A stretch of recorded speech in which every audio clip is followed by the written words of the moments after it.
सभी दिल्ली वासियों को मेरा नमस्कार। पिछले 1 साल से जब से कोरोना शुरू हुआ है, मैं समय समय पे आपके बीच में आके सभी तथ्यों को, परिस्थितियों को ईमानदारी के साथ आपके सामने रखता रहा हूँ, आपसे चर्चा करता रहा हूँ। एक चीज़ हम लोगों ने हमेशा गांठ बांध के रखी, आपको कभी गलत तथ्य नहीं दिए, आपसे कभी झूठ नहीं बोला, जो था आपके सामने रख दिया। अगर स्थिति अच्छी थी तो भी आपको बताया, स्थिति खराब थी तो भी आपको हमने ईमानदारी से बताया, क्योंकि हम पहले दिन से समझ गए थे कि ये इतनी बड़ी आपदा है कि आपके साथ के बिना, जनता के साथ के बिना अकेले इस आपदा से सरकार सामना नहीं कर सकती। जनता का सहयोग और जनता की सहभागिता इस पूरे संघर्ष में बेहद ज़रूरी है।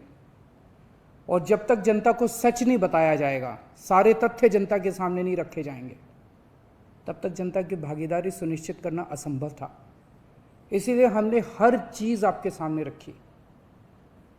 हमने टेस्ट नहीं कम होने दिए। आज दिल्ली के अंदर सबसे ज़्यादा टेस्ट हो रहे हैं। मैं तो ये कहूँगा कि अगर प्रति 10 लाख की पॉपुलेशन पे देखा जाए तो शायद पूरी दुनिया में सबसे ज़्यादा टेस्ट दिल्ली में हो रहे हैं। मैंने देखा कि कई जगहों पे उन्होंने टेस्ट कम कर दिए, टेस्ट कम कर दिए तो केस कम आने लग गए। इस तरह से तथ्यों के साथ कई जगह हेरफेर करने की कोशिश की गई। हमने ऐसा नहीं किया। हमने टेस्ट कम नहीं किए, उल्टे कम करने की वजह हमने दिल्ली में टेस्ट कई गुने बढ़ा दिए। आज लगभग 1 लाख टेस्ट दिल्ली में डेली हो रहे हैं। हमने मौत के आंकड़े आपसे नहीं छुपाए। जितनी मौतें होती थी हमने सब आपके सामने रखी, ईमानदारी से रखी। अगर ज़्यादा हो रही थी तो ज़्यादा बताई, कम हो रही थी तो कम बताई। कितने बेड्स हैं, कितने आईसीयू बेड्स हैं, क्या परिस्थितियां हैं, हर चीज़ आपके सामने ईमानदारी के साथ रखी। और इसी वजह से जब भी हमने कड़े निर्णय लिए, हमें आपका पूरा सहयोग मिला, दिल्ली की जनता का पूरा सहयोग मिला। मैं हमेशा कहता हूं कि हमारी दिल्ली एक परिवार है। दिल्ली के 2 करोड़ लोग एक परिवार हैं, और जब परिवार में कोई आपदा आती है तो सारे परिवार के लोग मिलकर उसका सामना करते हैं। अब भी हम सभी मिलकर इसका सामना करेंगे। पहले भी जीत हुई थी, अब भी जीत होगी। आज दिल्ली में क्या परिस्थिति है? पिछले 24 घंटे में दिल्ली में लगभग 23,500 केस आए हैं। उसके पिछले 24 घंटे में लगभग 25,500 केस आए थे। तो पिछले 3-4 दिन से रोज हम देख रहे हैं लगभग 25,000 के करीब केस आ रहे हैं। पॉजिटिविटी बहुत ज़्यादा बढ़ गई है, संक्रमण दर बहुत ज़्यादा बढ़ गई है। दिल्ली के अंदर अस्पतालों में उपलब्ध बेड्स की भारी कमी हो रही है। डेली 25-25 हज़ार अगर पेशेंट्स आएंगे तो कोई भी व्यवस्था चरमरा सकती है। दिल्ली के अंदर बेड्स की भारी कमी हो रही है। आईसीयू बेड्स दिल्ली में लगभग ख़त्म हो गए हैं। आज सुबह मैं ऐप पे देख रहा था 100 से भी कम आईसीयू बेड्स दिल्ली में बचे हैं। ऑक्सीजन की भारी कमी हो रही है। कल हमने सेंट्रल गवर्नमेंट को भी लिखा है, उनसे बातचीत चल रही है। परसों रात को एक हादसा होते होते बचा।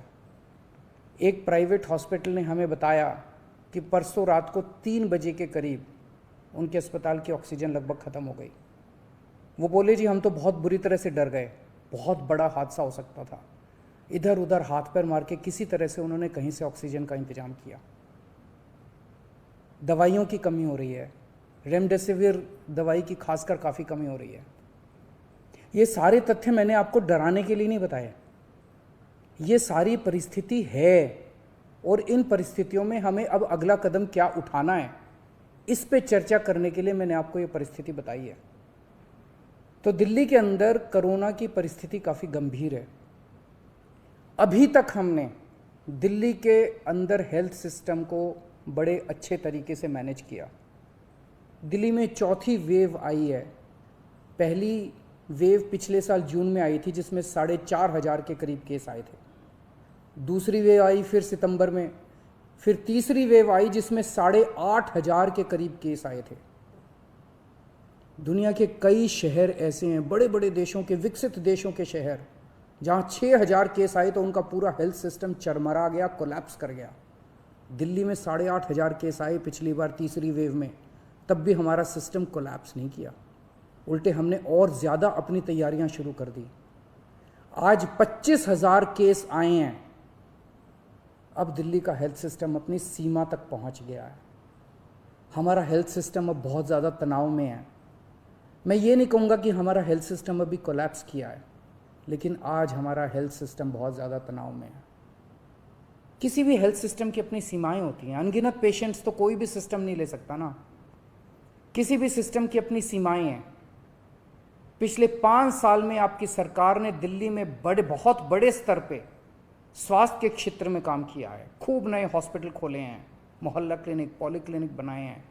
बहुत बड़े स्तर के ऊपर स्वास्थ्य के क्षेत्र में काम हुआ है।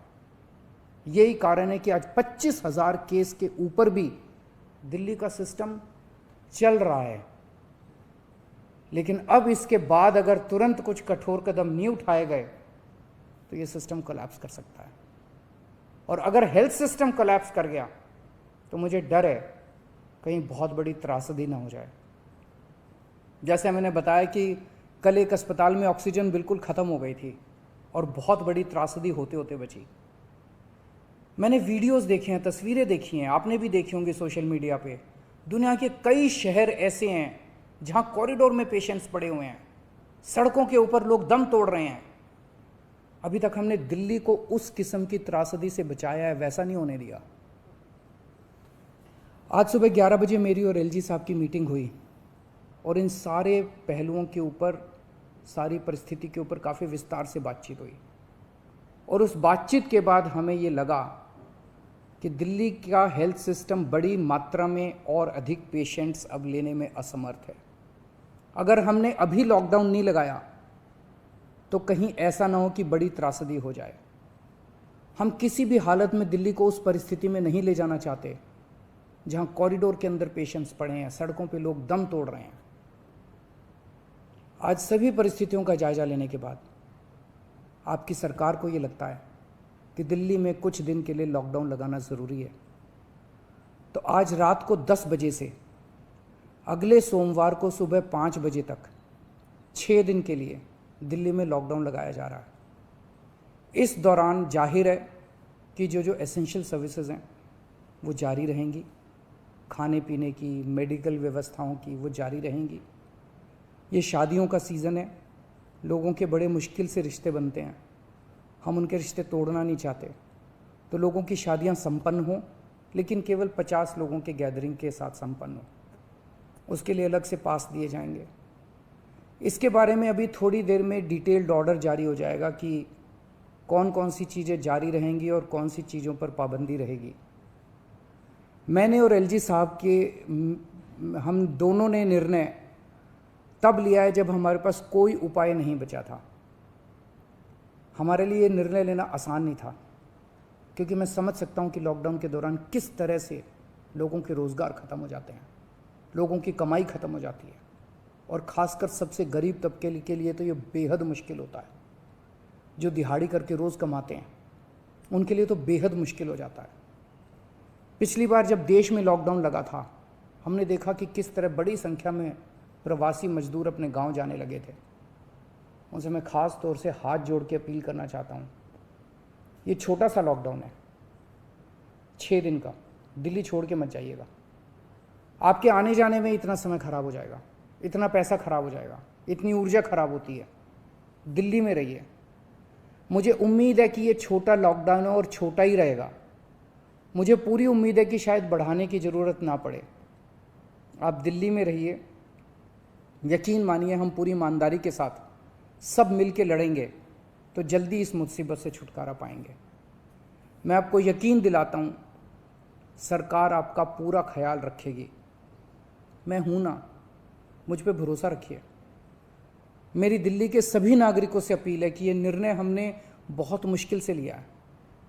आप सब लोग जानते हैं कि मैं लॉकडाउन के सख्त खिलाफ रहा हूँ। हमेशा से मैंने लॉकडाउन का विरोध किया है। मेरा ये मानना है कि लॉकडाउन से कोरोना ख़त्म नहीं होता, लॉकडाउन से कोरोना की स्पीड कम हो जाती है।